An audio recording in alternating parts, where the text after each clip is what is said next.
പ്രബലലട വ്യാപാര യുദ്ധത്തിൽ അമേരിക്കയ്ക്ക് കോടികളുടെ നഷ്ടം എന്നുള്ള വിവരങ്ങൾ പുറത്തു വരുന്നുണ്ട്. എന്താണ് ഈ കോടികളുടെ നഷ്ടം അമേരിക്കയ്ക്ക് സംഭവിക്കാനുള്ള കാരണം? കൃത്യം പറഞ്ഞ വ്യാപാര യുദ്ധമെന്ന് മാത്രം പറയാനൊക്കില്ല. അത് അമേരിക്കയുടെ വിദേശ നയത്തിൻ്റെ കൂടെ പരിണത ഫലമാണ്. അല്ലെങ്കിൽ അമേരിക്കയുടെ ഈ മൈഗ്രേഷൻ പോളിസി, അതായത് നമ്മൾ കുടിയേറ്റ നിയമം എന്ന് മലയാളത്തിൽ പറയാം. അപ്പോൾ ഇതിൻ്റെയൊക്കെ ഒരു അനന്തരഫലമാണ് ഇപ്പോൾ വാസ്തവത്തിൽ അമേരിക്ക അനുഭവിക്കുന്നത്. സഞ്ചാരികളുടെ എണ്ണത്തിൽ അല്ലെങ്കിൽ അമേരിക്കയിലോട്ട് എത്തുന്ന മറ്റ് വിദേശ പൗരന്മാരുടെ എണ്ണത്തിൽ വലിയ ഇടിവ് ഉണ്ടായിട്ടുണ്ട്. ആ ഇനത്തിൽ മാത്രം വിദേശ സഞ്ചാരികൾ അല്ലെങ്കിൽ വിനോദസഞ്ചാരികൾ എത്താത്തതിൻ്റെ പേരിൽ മാത്രം അമേരിക്കയുടെ നഷ്ടം 12.5 ബില്യൺ ഡോളറിൻ്റെ, ഇന്ത്യൻ രൂപയിൽ കണക്കാക്കിയാൽ ദശലക്ഷക്കണക്കിന് കോടി രൂപ നഷ്ടപ്പെട്ടു അമേരിക്കയ്ക്ക് എന്നുള്ളതാണ് കണക്ക് വരുന്നത്. മൊത്തം വിനോദസഞ്ചാരികൾ വരുമ്പോൾ സ്വാഭാവികമായിട്ട് അവർ എന്തെങ്കിലും റൂം എടുത്ത് താമസിക്കുകയോ സാധനങ്ങൾ വാങ്ങുകയോ ഭക്ഷണം കഴിക്കുകയോ ഒക്കെ ചെയ്യുമല്ലോ. അപ്പോൾ അതിൽ മാത്രം 22.5% കുറവുണ്ടായി എന്നുള്ളതാണ് കണക്കുകൾ സൂചിപ്പിക്കുന്നത്. അമേരിക്കയിലെ പ്രശസ്തമായ വിനോദസഞ്ചാര കേന്ദ്രങ്ങൾ അതിലൊന്ന് ലാസ് വെഗാസ് ആണ്. ലാസ് വെഗാസിൽ ഹോട്ടലുകളുടെ താമസം പണ്ട് അത് 100% ഒക്യുപ്പൻസി ആണെങ്കിൽ 100% അവിടെ ഹോട്ടൽ മുറികൾ ഫില്ലായിട്ടുള്ള സാഹചര്യം ഉണ്ടെങ്കിൽ ഇപ്പോൾ അത് 66% മാത്രമാണ്. അതുമാത്രമല്ല, ഈ ആളുകൾ വരുന്നത് കുറഞ്ഞത് കാരണം റൂം വാടകയും വല്ലാണ്ടങ്ങും വെട്ടിക്കുറച്ചു വരും. $200 ആയിരുന്നു നേരത്തെ റൂം വാടകയെങ്കിൽ ഇപ്പോൾ അത് $163 കുറഞ്ഞിട്ടുണ്ട്. പിന്നെ ഡിസ്നി വേൾഡ് അടുത്ത ഒരു വിനോദസഞ്ചാര കേന്ദ്രമാണ് പ്രധാന. അവിടെ ബുക്കിങ്ങുകളിൽ 38% വരെ കുറവുണ്ടായി എന്നുള്ളതാണ് വാർത്തകൾ വരുന്നത്. അപ്പോൾ മറ്റൊരു പ്രധാന വിനോദസഞ്ചാര കേന്ദ്രമാണ് ഡിസ്നി വേൾഡ്. കുട്ടികളടക്കം ധാരാളം പേർ അവിടെ എത്തുന്നവരാണ്. അവിടെ ബുക്കിങ്ങിൽ 38% കുറഞ്ഞത്. ഏതാണ്ട് പകുതിയോടടുത്ത് അവിടെ ആളുകളുടെ എണ്ണം കുറഞ്ഞിട്ടുണ്ട്. പിന്നെ ഏറ്റവും വലിയ വിനോദസഞ്ചാര കേന്ദ്രങ്ങളൊന്ന് ന്യൂയോർക്ക്. അത് വിനോദസഞ്ചാര കേന്ദ്രം എന്നതിലുപരി ആളുകൾ അവിടെ വരാൻ ആഗ്രഹിക്കുന്ന, അവിടെ നിന്നൊരു ഫോട്ടോയെങ്കിലും എടുക്കാൻ ആഗ്രഹിക്കുന്ന ഒരു സ്ഥലമാണ് ന്യൂയോർക്ക് നഗരം. അവിടെ 3.1 ദശലക്ഷം സന്ദർശകരുടെ എണ്ണമാണ് കുറഞ്ഞേക്കുന്നത്. അവിടെ മാത്രം $4 ബില്യൺ നഷ്ടം. ഇനി ഈ വർഷം ഈ 2025 പൂർത്തിയാകുമ്പോൾ ഇതുവരെ നഷ്ടം 12.5 ബില്യൺ ആണെങ്കിൽ 2025 പൂർത്തിയാകുമ്പോൾ അത് 64 ബില്യൺ കഴിയും. $64 ബില്യൺ രൂപയുടെ നഷ്ടം അമേരിക്കയ്ക്ക് ഉണ്ടാകും എന്നുള്ളതാണ് കണക്കുകൾ പറയുന്നത്. അപ്പോൾ എന്തുകൊണ്ട് അവിടെ ഈ ഒരു പ്രതിസന്ധി ഉണ്ടാകാൻ കാരണമെന്ന് പറയുന്നത് തീർച്ചയായിട്ടും അമേരിക്കയുടെ വിദേശ നയം അല്ലെങ്കിൽ അവരുടെ ഇമിഗ്രേഷൻ പോളിസി അതുമായിട്ട് ബന്ധപ്പെട്ടാണ്. ഒരു 1-2 മാസം മുമ്പ് ഇന്ത്യയിൽ അമേരിക്കൻ സൈനിക വിമാനത്തിൽ ചങ്ങലയിൽ ബന്ധിച്ച നിലയിൽ ഇന്ത്യൻ പൗരന്മാരെ കൊണ്ട് തള്ളിയ ദൃശ്യങ്ങൾ നമ്മൾ കണ്ടതാണല്ലോ. അപ്പോൾ അമേരിക്കയുടെ പ്രഖ്യാപിത നയം എന്തെന്നാൽ, അല്ലെങ്കിൽ ട്രംപിൻ്റെ പ്രഖ്യാപിത നയം എന്തെന്നാൽ, ഒരു വർഷം 10 ലക്ഷം പേരെ വീതം അമേരിക്കയിൽ നിന്ന് അടിച്ചു പുറത്താക്കും എന്നുള്ളതാണ്.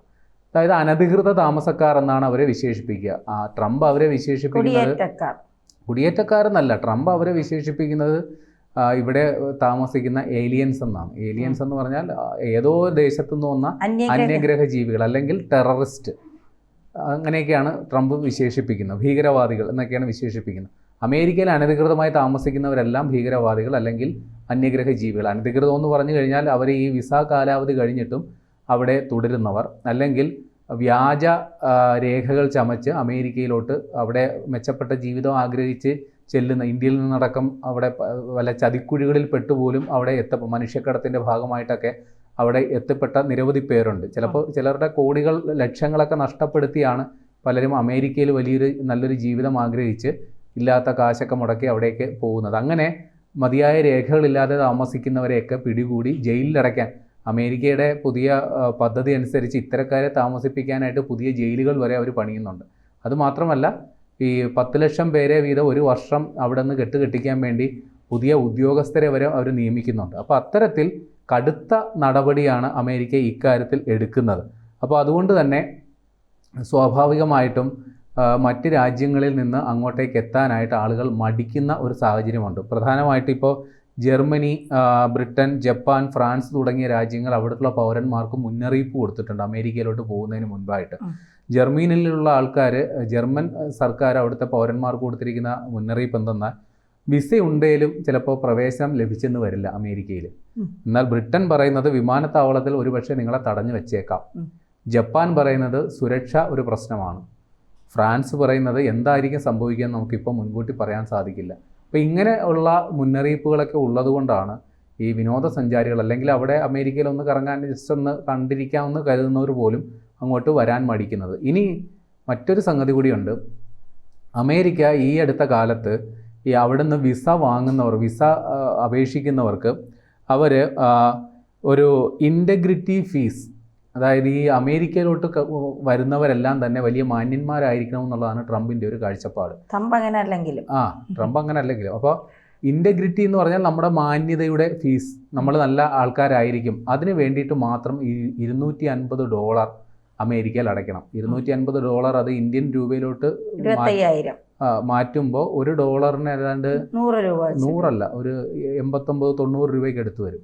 ഏതാണ്ട് 25,000 രൂപയ്ക്ക്, ഒരു 20,000 രൂപയ്ക്ക് മേളിൽ ഉറപ്പായിട്ടും കൊടുക്കേണ്ടി വരും.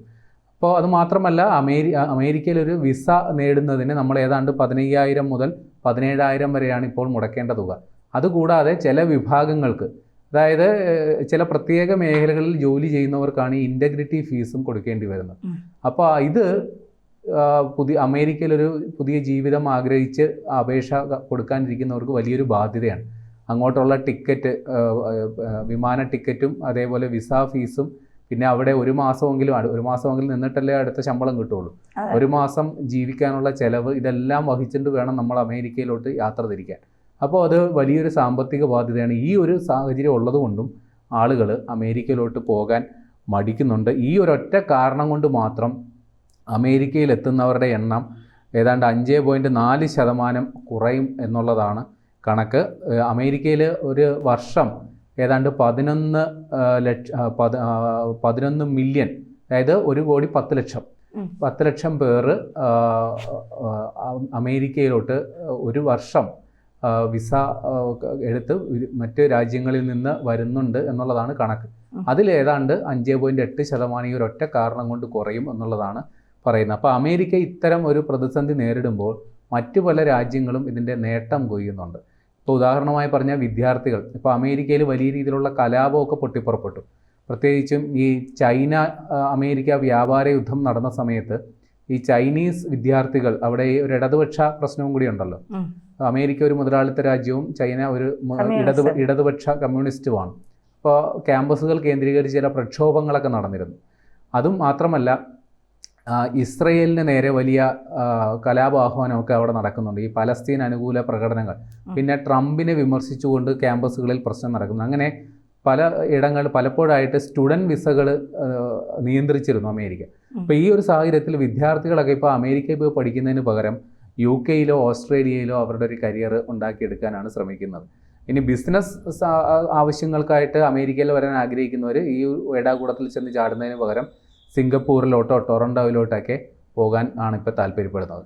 ഇനി കുടുംബങ്ങൾ വെറുതെ ഒരു ലെഷർ ട്രിപ്പിന് വരാൻ ആഗ്രഹിക്കുന്നവർ അവർ ടോക്കിയോയിലോട്ടും അതേപോലെ ഫ്രാൻസിലെ പാരീസിലോട്ടുമൊക്കെ പോകാനായിട്ടാണ് പ്ലാൻ ചെയ്യുന്നത്. അപ്പോൾ ഇത്തരത്തിൽ അമേരിക്കയുടെ, പ്രത്യേകിച്ച് ട്രംപിൻ്റെ ചില നയങ്ങൾ അമേരിക്കയെ ഏത് തരത്തിൽ പല മേഖലകളിൽ പല രീതിയിൽ ബാധിക്കുന്നുണ്ട്. അപ്പോൾ ഈ അങ്ങോട്ടേക്ക് എത്തുന്ന സഞ്ചാരികളുടെ എണ്ണത്തിൽ, അല്ലെങ്കിൽ വിനോദസഞ്ചാരികളുടെ എണ്ണത്തിൽ മാത്രം ഇത്ര വലിയൊരു തിരിച്ചടിയാണ് ഇപ്പോൾ ഉണ്ടായിട്ടുണ്ടെന്നുള്ളതാണ് കണക്കുകൾ പറയുന്നത്.